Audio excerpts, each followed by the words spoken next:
Why is it that so many of the technology stories in the media focus on companies like Apple and Amazon? Those industries are still only about 6% of the total economy. Nobody was researching companies that drive the rest of the economy. The rest of the world, what are they doing? We knew they had to be doing something.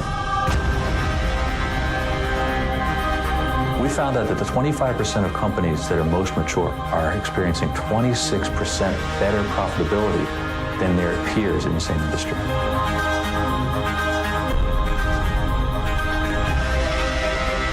These are companies in manufacturing, in pharmaceutical, in retail, in banking.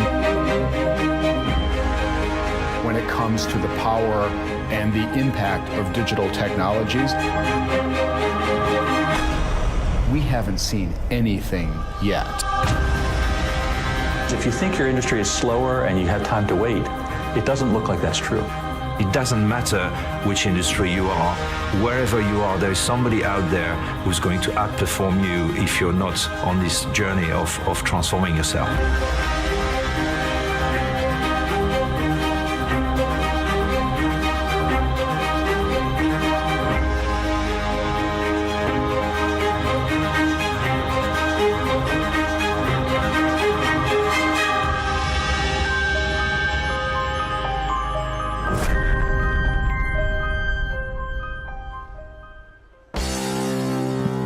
Ladies and gentlemen, please welcome Senior Vice President, Global Practice Leader, Capgemini Consulting, Dr. Didier Bonnet.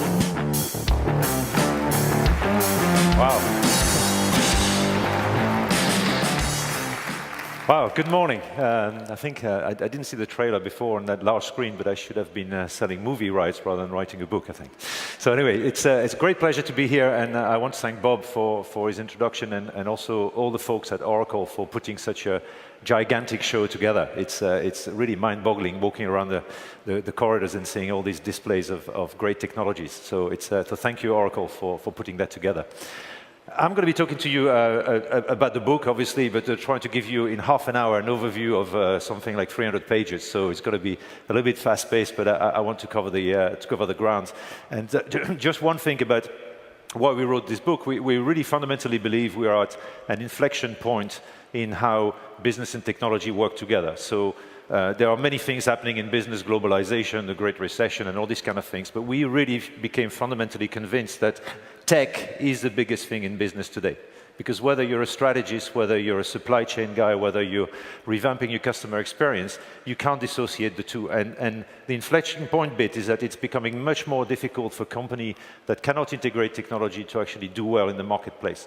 So that's a premise. And if you're if you do tech for a living, like many people in this room, it's kind of obvious that you have to integrate technology. If you're a large global corporation in manufacturing or in pharmaceutical, it's less obvious. You have big legacy to actually move forward. So that's what drove us to actually talk to about 500 large companies. So we excluded all the startups and all the Apple, Google, all the guys we love, but to look at really the people that drive, as Andy was saying, something like 94% of the economy.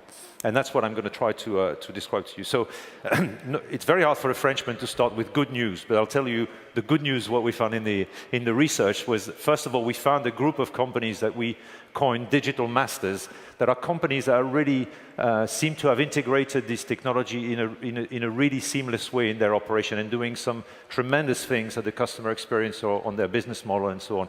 And those digital masters do exist, which is a good news, but the problem, the bad news, was there were few and far between. So there were a minority in the samples that we looked at.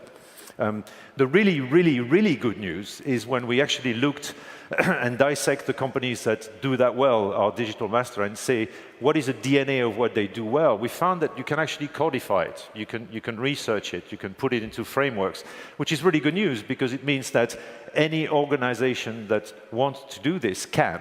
It takes leadership, tenacity, investment, resources, and so on. So it's not easy, but everybody can. And we really fundamentally believe that the time to do it is absolutely now.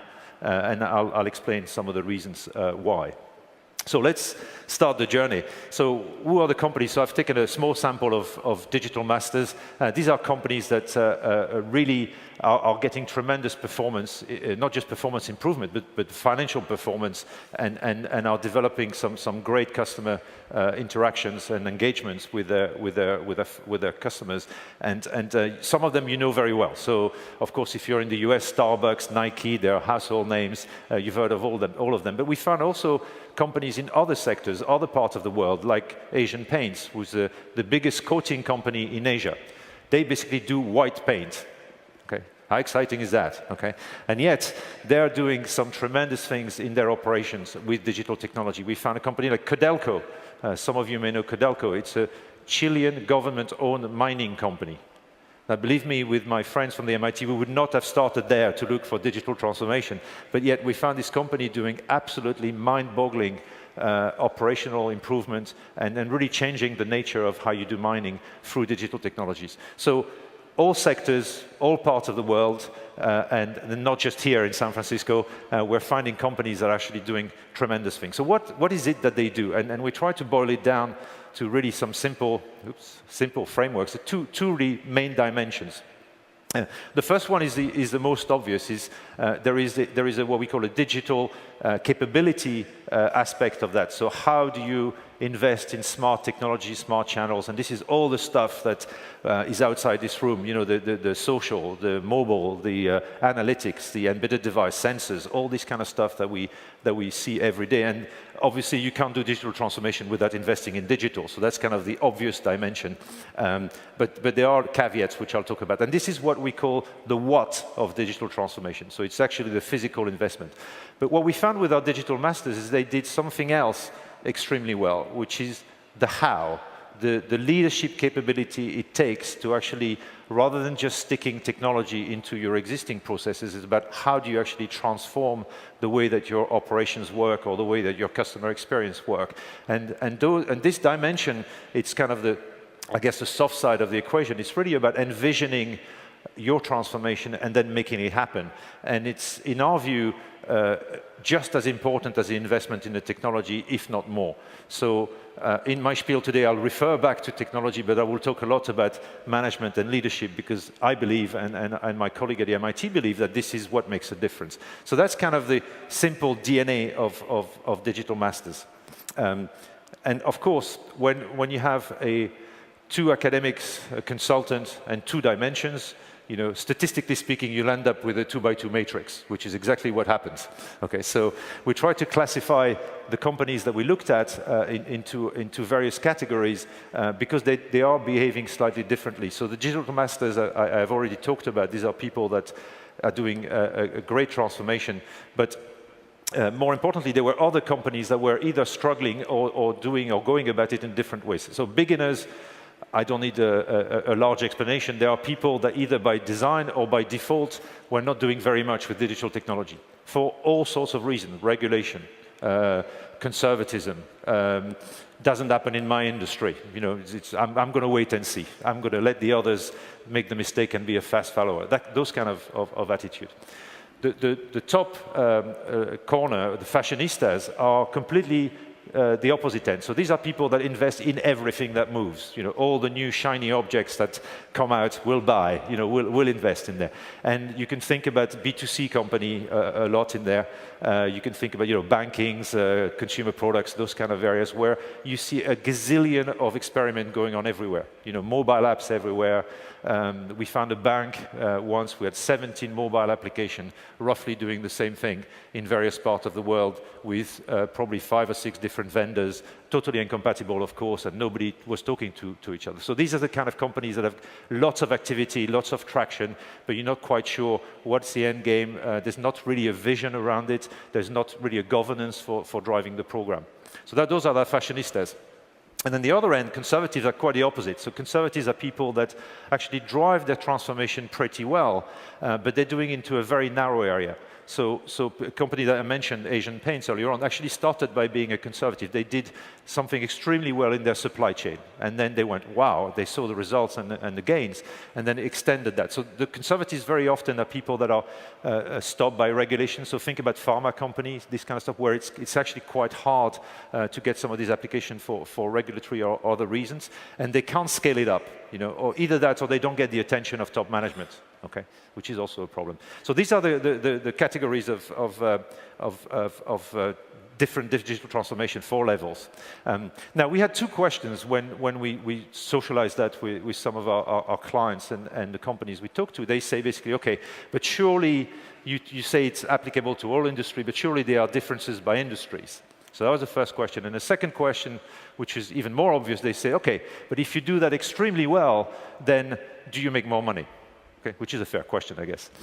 So here's the answer to the first one. The answer to the first one is, of course, there are differences by industry sectors. It's intuitively, we know that. So we know that if you're a high-tech world, you've been doing that for quite a few years. If you're in manufacturing, you're probably less developed. And you can see it in those numbers. The difference is quite striking. But that was not the key finding. The key finding for us was that in every single industry we looked at, including government, which is not in this data, we found that there were digital masters already operating. So in other words, whichever industry you're in, even if it's not a very digitally advanced industry, there are people that are starting to demark themselves with digital technology and doing great things and getting a performance advantage from that. So that's one good reason enough to say, the time to do this thing is actually now. So you can't, the wait and see type of attitude, we don't believe is a good strategy from what we've seen in our research. So that's the first reason. The second reason is even more compelling, is when we look at financial performance of these people, you can see that digital masters actually perform much better than others, okay? And then you can see also 2 things, that the different elements, the 2 dimensions actually drive different type of performance. So if you look at the first chart, revenue generation, this is what is driven by digital capability. So in other words, if you invest into social, mobile and all that, you will get a good return efficiency on your sales, i.e. you sell more with the same number of people, that kind of thing. So it's about revenue efficiency. We couldn't measure growth. And you see that even the fashionistas that are investing everywhere are getting a positive gain, but it's single digit. Okay. When it gets really exciting is when you look at profitability, and this is really driven by the leadership capability. So the vision, engagement, the governance, and so on. And there you see that both our conservatives and our digital masters are getting a huge advantage, but for the digital master, it's huge, it's 26%. Okay, so that gets the attention of a CFO, normally. So 26% is not a small number, and these are averages. And so we compare companies in the same industries, and then we average all the industries. So it's an average, so don't take this number as a guide. But it is significant, so these people are performing better.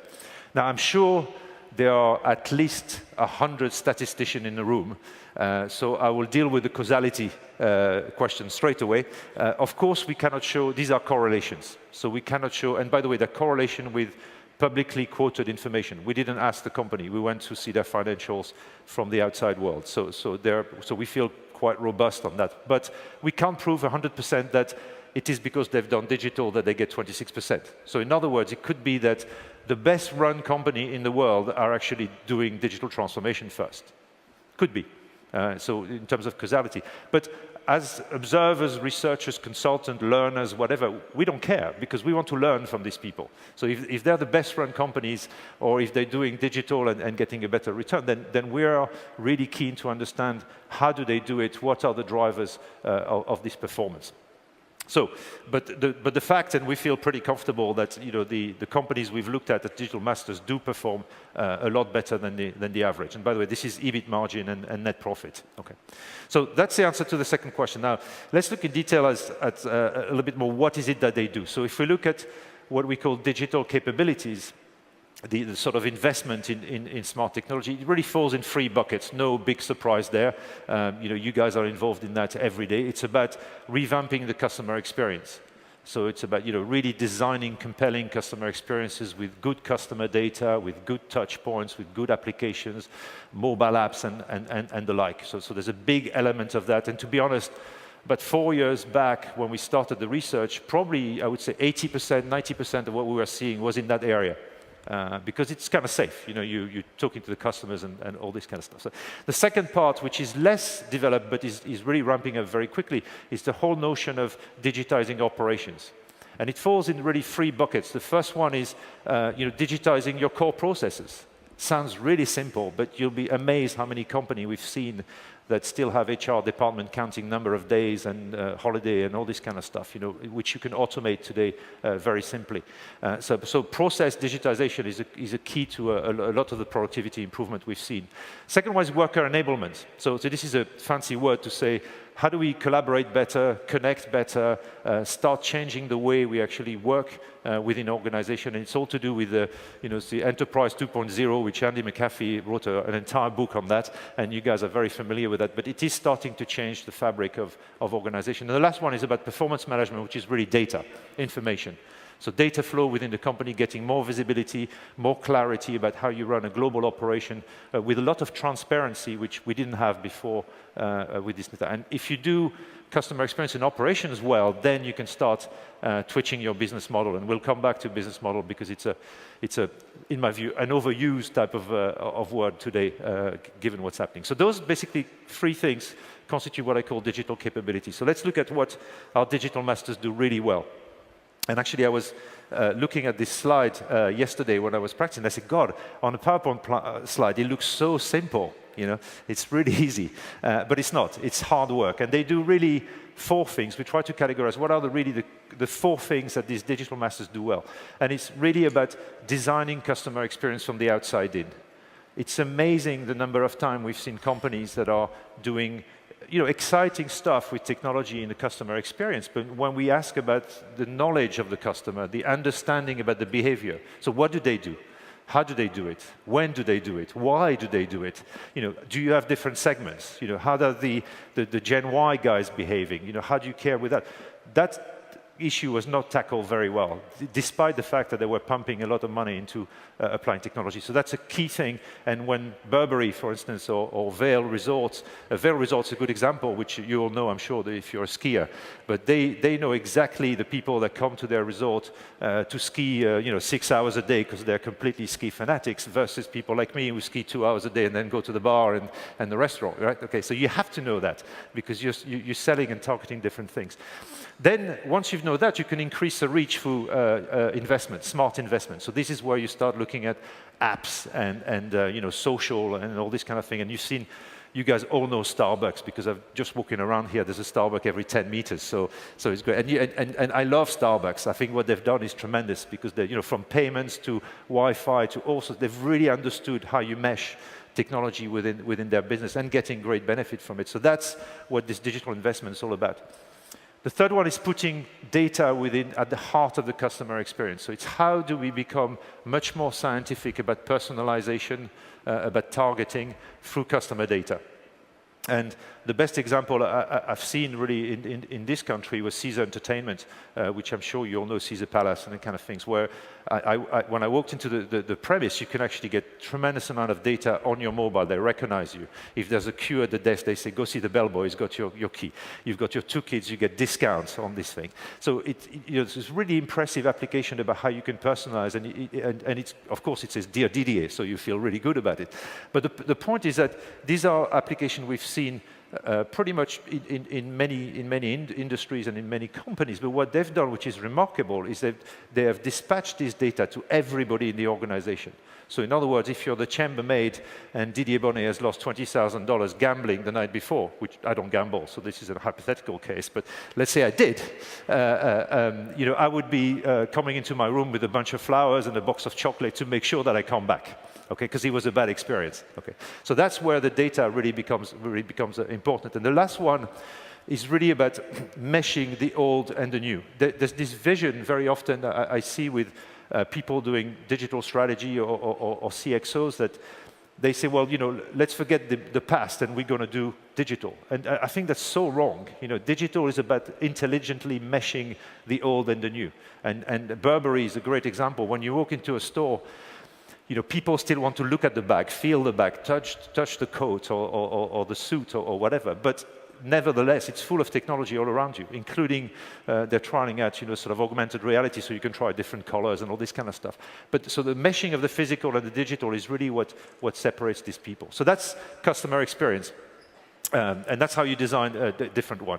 Then look at operations. So operations and industry is a very vast area, so you can improve services, you can improve maintenance, you can do all sorts of stuff. So what intrigued us is that we'd seen over the years that a lot of the constraints that we had in the past, constraints being time, paper, knowledge, locations, have disappeared. So you can work pretty much from anywhere, as we all do. And all these notions have disappeared. But I think we're going one step beyond now in some of what we've seen in these smart companies, in the sense that when we were designing operations, very often you have to make choice. So either you standardize to death, at the detriment of empowering the people, or you can control to death at the detriment of any innovation, or you can orchestrate, if you're a manager, at the detriment of unleashing your folks and creativity. These were basically the choice. So think about when you automate to death through plenty of data, the way that the truck driver goes on his route. There's not a lot left for the truck driver. Turn right, stop your engine, start again, that kind of stuff. But what we've seen with some of these companies, they've managed to break these kind of paradoxes in a very smart way. And for instance, I mentioned the HR department, for instance. When they automated in this particular company all the HR, they then move all the people and retrain them to actually develop digital skills, which is one of the key advantage that this company could have from its HR personnel. So that was really a notion of standardizing and empowering at the same time. We saw companies like 7-Eleven Japan, which is incredibly controlled. They control everything. Fantastic supply chain, fantastic sales data. The backbone is superb. Okay? And you'd think, okay, so if you're a store manager, what do you do apart from showing up in the morning, opening the door and try to sell? But it's not true. The store manager has such a great display of data that real time they can do change the shelving. They do 3 drops a day. They have innovative products they dispatch in the thing. They can decide on their local initiatives what they can put on the shelf. So these guys have a lot they innovate and they're empowered and unleashed to actually do different things. So I think as we design operation, we have to break these paradoxes about how you make a choice or either or. It's more and is actually quite possible. And if you do that well, of course, the prize is not just productivity and efficiency, but it's also better employee collaboration. That's why you find this famous agility word that everybody uses. Well, that's where I saw agility being real in some of these companies. So that's operation. I said we'll talk about business model. So I'm a bit dubious about business model because it's a word that's used everywhere. It's not grounded in a lot of theory, and everybody has got his own definition. But yet it's very important. One of the things with the business model is we actually only found about 15%, so quite a small number of people that have managed to really change their business model for digital technology. Reason is very hard. And as I mentioned, you have to be good at customer experience and operation because you could start tweaking your business model. We found roughly 5 archetypes which are not mega surprising, but they go from very big disruptions like reinventing industries, and I think the story about Airbnb and Halo or Uber equivalent or that kind of stuff. So people really fundamentally changing industry. People changing their products because their products is being digitized, like think about post offices, for instance, where the product is virtually disappearing, so you have to replace that. People creating new digital business, like, Apple is a great example, but Nike another one, where you create an ecosystem that actually generates new applications and even new products in the case of Nike and Apple. The fourth one is about reconfiguring value delivery model. It's a big word to say. It's a case we've seen a lot in B2B type company when you're disconnected from your customer through distribution. So think about insurance with brokers, car company with dealers, that kind of stuff. And what you want to do is reconnect with your customers, but without endangering your normal distribution. And we found companies doing that extremely well through a different business model. And lastly, probably for me, an interesting case of business model change, which might not be hugely disruptive but generates a lot of dollars, is rethinking your value proposition. And we saw a great case in Japan this time of a Tokyo Marine, an insurance company that had isolated that why are we selling insurance yearly or monthly? And they did micro insurance. So if you want to borrow your friend's Ferrari for an hour and you want an insurance, you just do it on the app and it's done in virtually 2 minutes. You're insured. Or if you want to go ski for just one afternoon, you can insure yourself for skiing. And it's been a tremendous growth engine for them.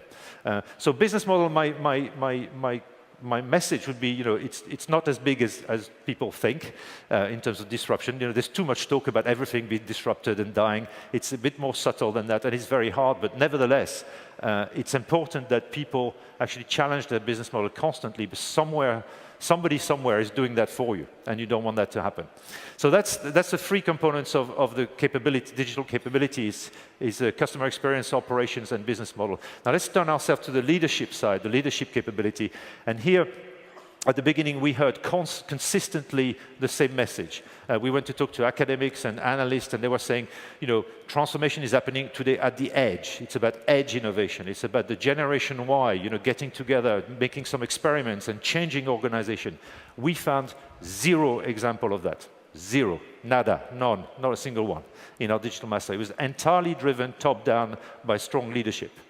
Okay. So it doesn't mean, of course, that if you have Gen Y guys that are innovative, it's a bad thing. Don't get me wrong. That's absolutely fantastic.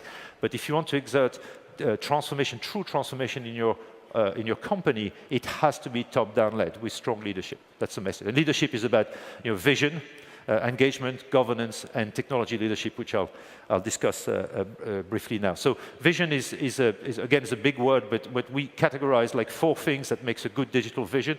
The first one is identify your strategic assets that are going to be useful in the digital world. People tend to forget that you have to build from some strength.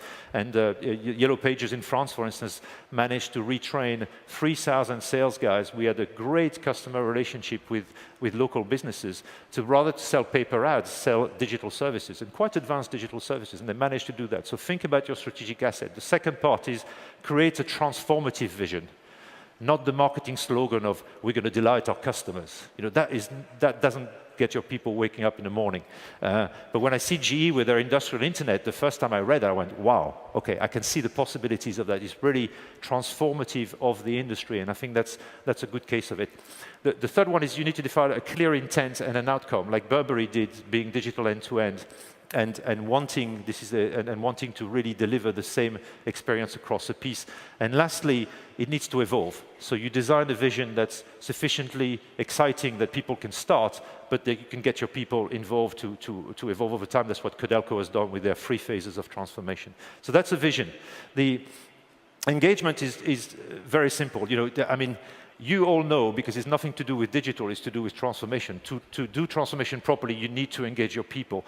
The difference with digital is you can do it at scale today, massively, thousands of people. We have video conferencing, we have enterprise social networks, and so on. And we really categorize 3 stages that are really important. One is what we call wiring, which is or connecting the organization. Give your people a voice. And it could be on whatever platform that you can think, but you need to give these people a voice. But that's not enough. The second one is really to get people to adopt. And in order to adopt, again, it's about leadership. It's about senior leaders getting involved in this platform, showing the way. It needs to be business related. Gen Y don't get onto ESN platforms as a natural act. It does not happen. So you need to show some business value in the adoption. And then you do the scaling. Okay, which is really when you start getting the big benefits, as EMC have done very well with their innovation process, which is now run yearly with thousands of teams around the world. So these 3 things are what we call engagement, and they're really, really important for the success of a transformation. The next part is governance. Now, that's a boring part, you may say, which it is. I totally agree with you. But I tell you what, it was the biggest driver of the profitability number. Because it avoids duplication. It puts coherence into your program. And from your business experience, it's all about coordination and sharing. Now, coordination and sharing in a large organization is an unnatural act. We all know that, okay? So we have to somehow force it a little bit, and that's what governance is all about. It's like, who owns digital transformation? you know, if you, that's a partly answer. And you've got plenty of models. You can have, build huge central units if your organization is more centralized. And we've seen company. I think we have people from P&G. I think they have designed a fantastic unit within Business Services Group, and who actually does that, provide digital services to the rest of the brands. So you can do that. You can have committees, which are great, easy to put into place, but quite difficult to empower. Or you can have roles, like right now the fashion model is to have the chief digital officer, right? And I read too much hype about chief digital officers. It works really well. Adam Brotman at Starbucks is doing a fantastic job, okay? But I've seen also places where it created even more warfare between marketing and IT. So it's not the panacea, okay? So, and then you mesh it out to really match your culture, because you need to talk to brands. If you're very decentralized, you may have a different model than when you're centralized. But as a leader, that's the choice you have to make. But governance, absolutely critical. And last one, business and IT. So this is something close to your heart, I'm sure. And again, we heard a lot that, particularly from marketing people, that we were going to do our transformation despite IT or without IT, because they're always late, they talk a different language. Again, we found zero example of that. None. All the digital masters we've seen had actually changed fundamentally the nature of the business and IT relationship. I'd designed program to build digital skills within the organization. I'd understood that you need a good digital platform in order to connect the rest of the exciting services, and sometimes it takes re-platforming, it takes a whole pile of effort and courageous decisions. So business and IT, absolutely essential, and it needs to change the relationship. So people have codified all this. This is a consultant slide, I guess. It looks very linear and very logical. Digital transformation is anything but linear. Okay, it's messy, but this is a good compass to try to think. Okay, have I done all the right steps? And it's really about framing and aligning the team. It's really about focusing the investment and getting your initiatives sorted out, mobilizing the organization, which is about engagement and sustaining, so you don't lose momentum after a while. And we've seen our digital masters doing that consistently over time.